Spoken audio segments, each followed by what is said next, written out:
haram dan syubhah. Yang dimaksudkan dengan halal ialah sesuatu yang dibenarkan oleh syarak. Contohnya, memakai pakaian yang menutup aurat. Manakala maksud bagi haram ialah sesuatu yang dilarang oleh syarak. Contohnya, makan khinzir, minum arak dan seterusnya. Apakah maksud syubhah? Syubhah ialah sesuatu yang tidak diyakini halal atau haram. Contohnya, membeli makanan luar negara yang tiada logo halal.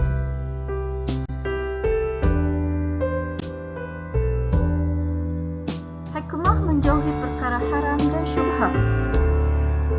Pertama, menjaga kesucian dan kemuliaan agama kerana mematuhi segala perintah dan larangan Allah. Kedua, memelihara kesihatan badan daripada kemudaratan kerana menjauhi makanan beracun dan perbuatan yang memudaratkan. Ketiga, menjamin kewarasan akal daripada mabuk dan gila kerana tidak minum arak dan mengambil dadah. Keempat, menjaga nasab dan maruah daripada rosak kerana tidak berzina. Dan yang kelima, menjaga harta daripada sumber haram dan diragui agar rezeki kita diberkati oleh Allah Subhanahu wa taala.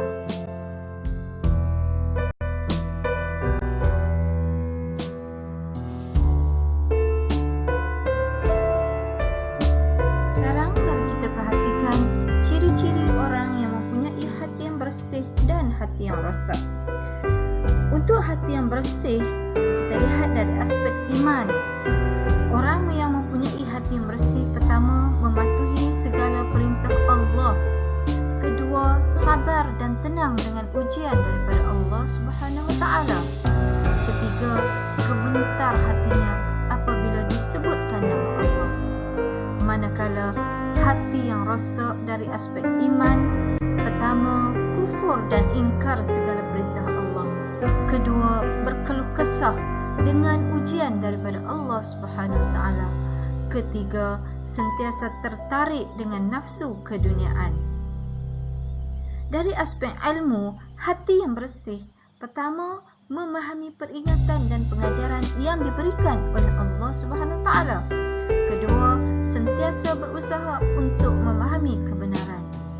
Manakala hati yang rosak pula dari aspek ilmu, pertama, tidak mahu menerima kebenaran Al-Quran. Kedua, sentiasa tenggelam dengan kejahilan dan kelalaian.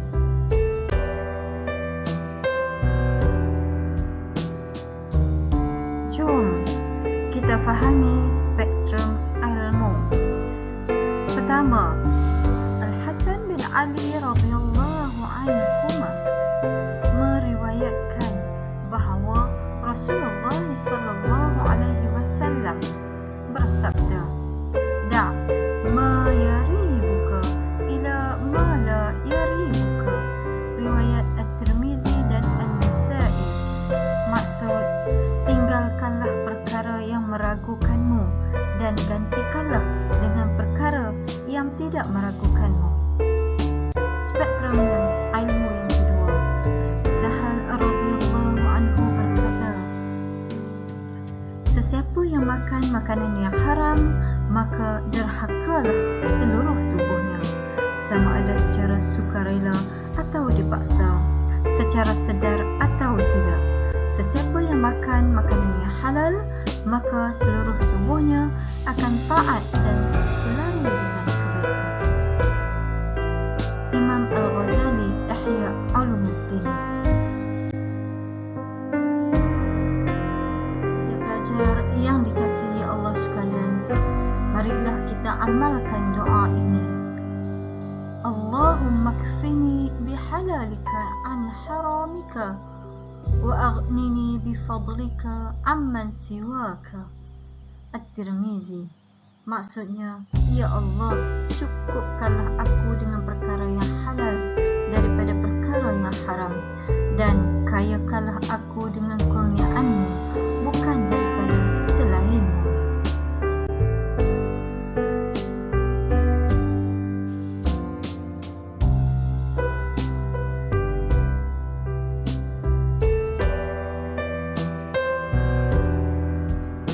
pelajaran hadis daripada pelajaran kali ini ialah: pertama, kita hendaklah mencari yang halal kerana diberkati oleh Allah dan disukai oleh Rasulullah sallallahu alaihi wasallam.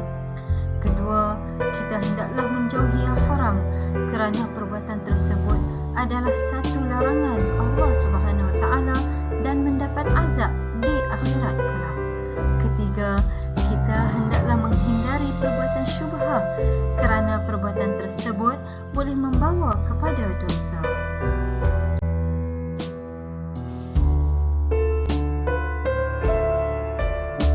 Setelah kita memahami pelajaran pada kali ini, mari kita jawab soalan penilaian. Soalan yang pertama, nyatakan maksud beserta contoh bagi perkara berikut. 1. Halal. 2. Haram. Dan yang ketiga, syubhah.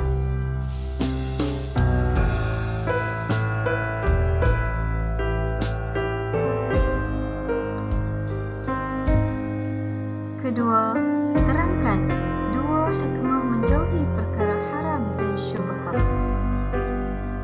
Jawapan pertama, menjaga kesucian dan kemuliaan agama kerana mematuhi segala perintah dan larangan Allah. Kedua, menjamin kewarasan akal daripada mabuk dan gila kerana tidak minum arak dan mengambil dada.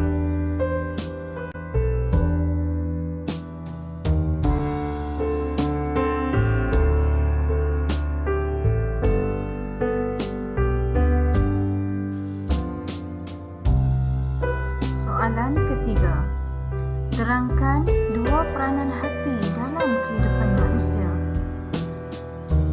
Jawapan pertama, mematuhi segala perintah Allah. Kedua, sabar dan tenang dengan ujian daripada Allah Subhanahu wa taala. Ketiga, gemetar hatinya apabila disebutkan nama Allah. Soalan keempat, terangkan dua pengajaran hadis dan kaitkannya dengan kehidupan anda sebagai seorang murid. Pertama, kita hendaklah mencari yang halal kerana diberkati oleh Allah dan disukai oleh Rasulullah sallallahu alaihi wasallam. Kedua, kita hendaklah menjauhi yang haram kerana perbuatan tersebut adalah satu larangan Allah Subhanahu wa taala dan mendapat azab di akhirat kelak.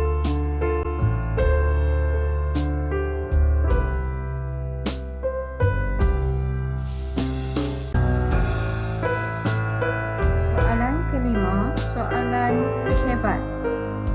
Analisis situasi di bawah. Nyatakan tindakan yang perlu anda ambil apabila berhadapan dengan situasi berikut. Anda terjumpa dompet di jalan. Okey, apa tindakan kita?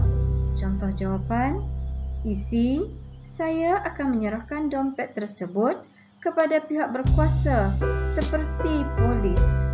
Huraian, bagi memastikan dompet tersebut dapat dikembalikan kepada pemilik asalnya.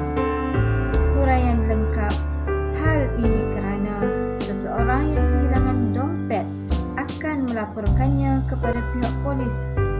Kesimpulan, oleh itu, kita sebagai orang yang beriman, janganlah mengambil harta orang lain kerana mengambil harta yang bukan milik kita adalah haram.